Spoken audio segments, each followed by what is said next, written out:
Motor cycle پر M tag لگانے کے انتظامی حکم کے خلاف کیس۔ اسلام آباد ہائی کورٹ نے 7 روز میں حکام سے جواب طلب کر لیا۔ چیف جسٹس سرفراز ڈوگر نے کہا ایم ٹیگ تو اسی لیے لگوایا جا رہا ہے کہ موٹر وہیکل کا پتہ چل سکے، یہ آپ کے لیے ہی تو کیا جا رہا ہے، یہ اس لیے بھی کیا جا رہا ہے کہ آپ کو رجسٹر کر لیا جائے تاکہ پتہ چل سکے کہ حکومت کا پالیسی کا معاملہ کیا ہے۔ اسی پر بات کریں گے، رضوان قاضی ہمارے ساتھ موجود ہیں۔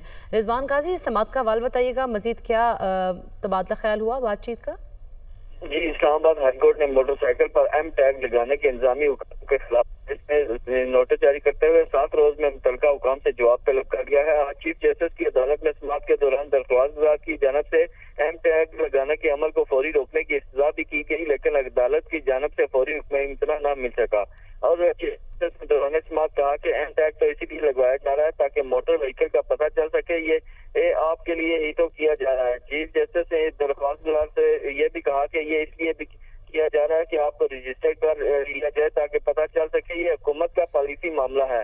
اور درخواست گزار وکیل نے کہا کہ انتظامی حکم کو قانونی میکینزم میں ہونا ضروری ہے اور استدعا ہے کہ لوگوں کو بہت زیادہ پریشانی ہو رہی ہے اور حکم امتناع دیا جائے۔ عدالت نے نوٹس جاری کرتے ہوئے 7 دن میں جو ہے وہ جواب طلب کر لیا ہے۔ جی ٹھیک ہے، بہت شکریہ رضوان قاضی، آپ ہمیں آگاہ کر رہے تھے۔